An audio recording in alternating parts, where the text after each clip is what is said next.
여러분, 안녕하세요. 치매인 척 연기한 시어머니, 며느리의 모든 것을 빼앗다 오화입니다. 지난 4화 정말 숨막히는 장면이었죠. 호텔 프라이빗 룸에서 황 여사는 아들 진철에게 출생의 비밀을 폭로하며 승리를 자축했습니다. 하지만 진철이 화병을 깨뜨리는 순간 연기가 피어올랐고 어둠 속에서 황 여사의 과거 피해자들이 나타났습니다. 그녀가 파놓은 완벽한 함정이 순식간에 자신을 심판하는 지옥의 법정으로 바뀐 것이죠.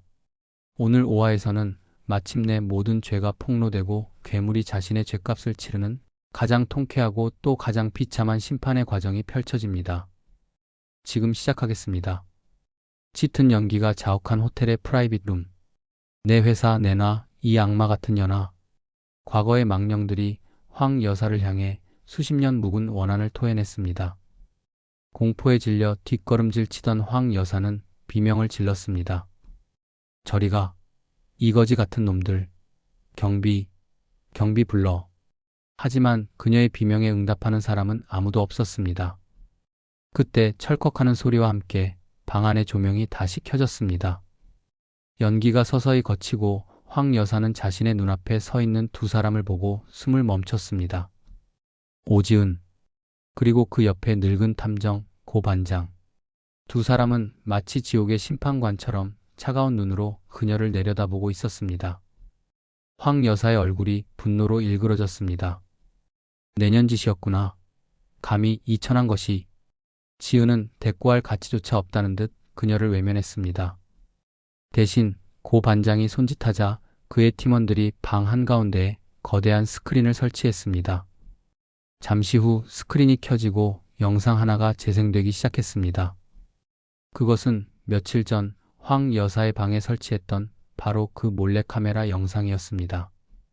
이제 이진철, 그 멍청한 놈도 처리할 때가 됐어. 그놈의 출생의 비밀. 그걸 터뜨려서 저놈을 사회적으로 완전히 매장시켜 버리는 거야. 자신의 목소리, 자신의 얼굴이 스크린을 통해 방 안의 모든 사람들에게 공개되었습니다. 황 여사는 자신의 가장 깊은 비밀이 만천하에 드러나자 얼굴이 새하얗게 질렸습니다. 방 안에 모인 피해자들은 경악을 금치 못했습니다. 세상에, 아들까지. 정말 악마다, 저 여자. 영상이 끝나자 고 반장이 마이크를 잡고 황 여사를 향해 말했습니다. 황명숙 여사, 당신은 지난 30년간 이런 방식으로 수많은 사람들의 인생을 파괴해왔소. 고 반장은 스크린에 또 다른 자료들을 띄우기 시작했습니다. 황 여사가 다른 중소기업의 기술을 훔쳐 자신의 남편 회사에 넘겼다는 증거, 자신의 사업에 방해가 되는 사람들을 교묘한 함정으로 파멸시켰다는 기록들. 오늘 이 자리에 모인 피해자들의 사연이 하나씩 낱낱이 공개되었습니다. 그것은 사적인 복수가 아니었습니다. 법의 심판 이전에 인간의 이름으로 행해지는 준엄한 공개 재판이었습니다. 모든 증거 공개가 끝나고 피해자들의 울분 섞인 증언이 이어졌습니다. 황 여사는 더 이상 반박할 말도 도망칠 곳도 없었습니다. 그때 군중 속에서 한 남자가 천천히 앞으로 걸어 나왔습니다. 아들 이진철이었습니다. 그의 얼굴에는 이제 어떠한 감정도 남아있지 않았습니다. 그는 자신을 낳아준 적도 없는 저 여자를 차갑고 텅 빈 눈으로 바라보았습니다. 황명숙 여사, 당신이 내게 줄 마지막 선물 아주 잘 받았소. 진철은 주머니에서 휴대폰을 꺼냈습니다. 그리고 통화 버튼을 눌렀습니다. 지금입니다. 계획대로 진행하세요. 전화를 끊은 진철이 황 여사를 보며 조용히 말했습니다. 당신이 평생을 지키려 했던 그것, 당신의 진짜 핏줄에게 물려주고 싶어 했던 그 모든 것, 이제 전부 사라졌습니다. 진철의 말이 무슨 뜻인지 황 여사는 이해할 수 없었습니다. 진철이 친절하게 마지막 설명을 덧붙였습니다. 당신이 나를 시켜 해외로 빼돌렸던 그 모든 재산들, 당신은 그것이 우리 아들 현우의 계좌로 들어간다고 믿었겠지. 하지만 그 돈은 사실 내 전 아내 오지은 씨가 만든 유령 계좌로 흘러 들어가고 있었소. 그리고 방금 전 그 모든 돈은. 진철의 입가에 비로소 희미한 미소가 떠올랐습니다. 이 자리에 있는 당신의 모든 피해자들에게 피해 보상금으로 전액 송금되었소. 황 여사의 눈이 찢어질 듯 커졌습니다. 돈. 그녀가 평생을 집착하고 모든 죄를 저지르면서까지 지키려 했던 것. 자신의 핏줄에게 물려주려 했던 그녀의 왕국. 그 모든 것이 한순간에 제가 되어 사라져 버린 것입니다. 으아악. 황 여사는 마침내 무너져 내렸습니다. 그녀에게 감옥에 가는 것보다, 사회적으로 비난받는 것보다 더 끔찍한 것은 바로 돈을 잃는 것이었습니다. 그녀는 이성을 잃고 지은이 아닌 진철을 향해 짐승처럼 달려들었습니다. 이 배신자 놈. 그건 내 돈이야. 내 현우 돈이라고. 그녀의 손톱이 진철의 얼굴을 핥히기 직전. 황 여사는 피를 토하는 듯한 소리와 함께 그대로 바닥에 쓰러졌습니다. 그녀의 몸이 나무 토막처럼 뻣뻣하게 굳어갔습니다. 극심한 충격으로 뇌혈관이 터져버린 것입니다. 급성 뇌졸중. 그녀는 눈을 부릅뜬 채 천장을 바라보았습니다. 몸의 모든 감각은 사라졌지만 의식만은 아주 또렷하게 남아 있었습니다.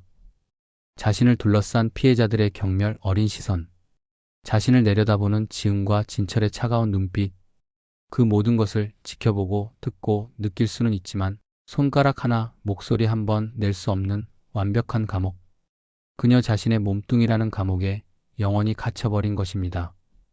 지은은 바닥에 쓰러져 눈만 깜빡이며 분노를 토해내는 황 여사를 조용히 내려다보았습니다. 통쾌했지만 동시에 허무했습니다. 길고 길었던 복수가 이렇게 끝났습니다.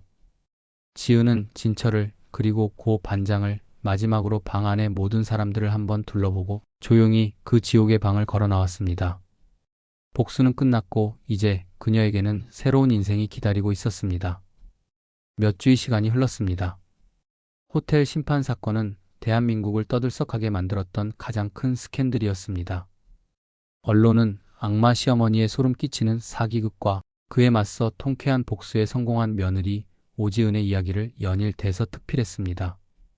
지은의 횡령 혐의는 재심을 통해 완벽하게 무죄로 판결났습니다. 세상은 그녀를 정의의 화신, 희대의 전략가라며 칭송했습니다. 황 여사는 병원으로 옮겨졌지만 의사는 고개를 저었습니다. 뇌졸중으로 인한 신체 마비는 영구적이라는 진단이 내려졌습니다. 그녀는 살아있는 동안 눈만 깜빡일 수 있는 식물인간 상태로 자신이 저지른 죄를 곱씹으며 살아가게 될 것입니다.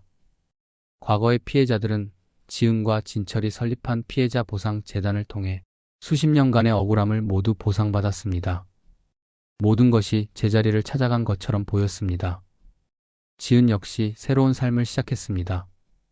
그녀는 황 여사에게서 되찾은 막대한 재산으로 한강이 내려다 보이는 새로운 펜트하우스를 얻었습니다. 더 이상 남의 눈치를 볼 필요도 돈 걱정을 할 필요도 없었습니다. 모든 것을 되찾았고 모든 복수를 끝냈습니다. 행복해야만 했습니다. 하지만 지은은 조금도 행복하지 않았습니다. 밤이 되면 그녀의 가슴에는 차가운 바람이 부는 듯 거대한 공허함이 밀려왔습니다. 지난 몇 달간 그녀를 살게 했던 유일한 이유, 복수. 그 뜨거운 불꽃이 꺼지고 나자 그녀에게는 아무것도 남지 않은 것 같았습니다. 그녀에게 가장 소중했던 것, 그녀의 아들 현우는 여전히 그녀의 곁에 없었기 때문입니다. 사건 이후 아들 현우는 지은의 여동생 집에서 지내고 있었습니다. 할머니가 악마였고 아버지는 그 악마에게 속았으며 어머니는 복수의 화신이었다는 사실. 12살 소년이 감당하기에는 너무나도 끔찍한 진실이었습니다. 현우는 마음의 문을 닫아버렸습니다. 아버지가 찾아가도 어머니가 전화를 걸어도 그는 방 안에 틀어박혀 아무 말도 하지 않았습니다. 아이의 세상이 통째로 무너져 내린 것입니다. 진철 역시 하루하루를 지옥 속에서 살고 있었습니다. 그는 어머니라는 존재를 잃었고 아버지에 대한 진실과 마주했으며 아내와 아들까지 모두 잃었습니다. 복수는 끝났지만 그는 승리자가 아니었습니다. 그 역시 이 비극의 또 다른 피해자일 뿐이었습니다. 그는 매일 밤 술에 취해 지은이 일했던 허름한 식당을 찾아갔습니다. 그리고 그녀가 앉아 울었던 그 구석 자리에 앉아 홀로 술을 마셨습니다. 그러던 어느 날 밤 진철은 용기를 내어 지은에게 전화를 걸었습니다. 오지은, 씨, 나, 이진철이요. 잠깐만 만나줄 수 있겠소? 두 사람은 처음 서로의 마음을 확인했던 추억 속의 한강공원에서 다시 만났습니다. 하지만 이제 두 사람 사이에는 사랑이 아닌 어색하고 서먹한 침묵만이 흘렀습니다. 먼저 침묵을 깬 것은 진철이었습니다. 그는 과거에 오만했던 회장 아들의 모습이 아니었습니다. 모든 것을 잃고 삶의 의미마저 잃어버린 한 명의 초라한 남자일 뿐이었습니다. 그가 지은을 향해 힘겹게 입을 열었습니다. 지은 씨, 나 이제 어떻게 살아야 할지 하나도 모르겠소. 당신에게 용서를 구할 자격도 없다는 거 잘 아오. 내가 당신에게 저지른 짓 평생을 후회하고 속죄하며 살아도 모자라겠지. 진철의 눈에서 뒤늦은 후회의 눈물이 흘렀습니다. 하지만 한 가지만 마지막으로 당신에게 부탁하고 싶소. 진철은 지은의 앞에 무릎을 꿇었습니다. 현우, 우리 현우가 다시 웃게만 해줘. 그 아이, 나를 괴물처럼 쳐다보오. 자기를 속인 아비라고. 나를 원망하고 있소. 그 아이의 눈빛을 나는 견딜 수가 없으노. 진철은 오열하며 지은에게 애원했습니다. 제발, 당신만이 현우의 마음을 돌릴 수 있소. 내가 가진 모든 것, 내 남은 인생 전부를 바칠게. 그러니 제발, 우리 현우 좀 살려주시오. 지은은 무릎 꿇고 우는 전 남편을 복잡한 심경으로 내려다보았습니다. 자신을 나락으로 떨어뜨렸던 남자. 하지만 동시에 세상에서 가장 사랑하는 아들 현우의 유일한 아버지. 지은은 깨달았습니다. 자신의 복수는 아직 끝나지 않았다는 것을. 황 여사에게 빼앗겼던 자신의 인생을 되찾는 것만으로는 부족했습니다. 그녀가 진정으로 되찾아야 할 것은 돈도 명예도 아닌 바로 아들의 웃음, 아들의 행복이었습니다. 그리고 그 길고 험난한 여정을 이제는 혼자가 아닌 저 남자와 함께 가야만 한다는 것을. 지은은 진철에게 손을 내밀어 그를 일으켜 세웠습니다. 그리고 그의 눈을 똑바로 바라보며 자신의 마지막 결심을 말했습니다. 좋아요. 당신 부탁 들어주겠어요. 진철의 얼굴에 희미한 희망이 떠올랐습니다. 하지만 똑똑히 들어요, 이진철 씨. 지은의 목소리는 단호했습니다. 이건 현우를 위한 거예요. 당신과 나를 위한 게 아니라. 우리 두 사람은 이제 부부가 아니라 현우의 행복이라는 단 하나의 목표를 가진 동맹일 뿐이에요. 그렇게 복수를 위해 뭉쳤던 두 사람은 이제 아들의 상처를 치유하기 위한 더 어렵고 더 위대한 동맹을 다시 맺게 되었습니다. 차가운 강바람 속에서 두 사람은 아들이 있는 곳을 향해 같은 방향을 바라보고 있었습니다. 그들의 두 번째 연극이 조용히 다시 막을 올리고 있었습니다.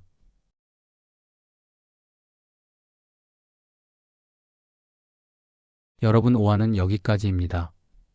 황 여사는 마침내 모든 죄가 폭로되고 뇌졸중으로 쓰러져 식물인간 상태가 되었습니다. 지은은 모든 것을 되찾았지만 가장 중요한 것이 남아 있었습니다. 바로 아들 현우의 마음입니다. 법정 승리와 복수 성공, 그 모든 것보다 중요한 것은 아들의 웃음이었죠.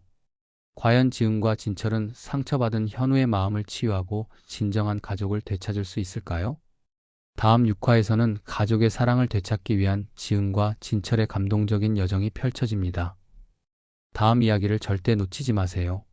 구독과 좋아요는 작가에게 큰 힘이 됩니다. 감사합니다.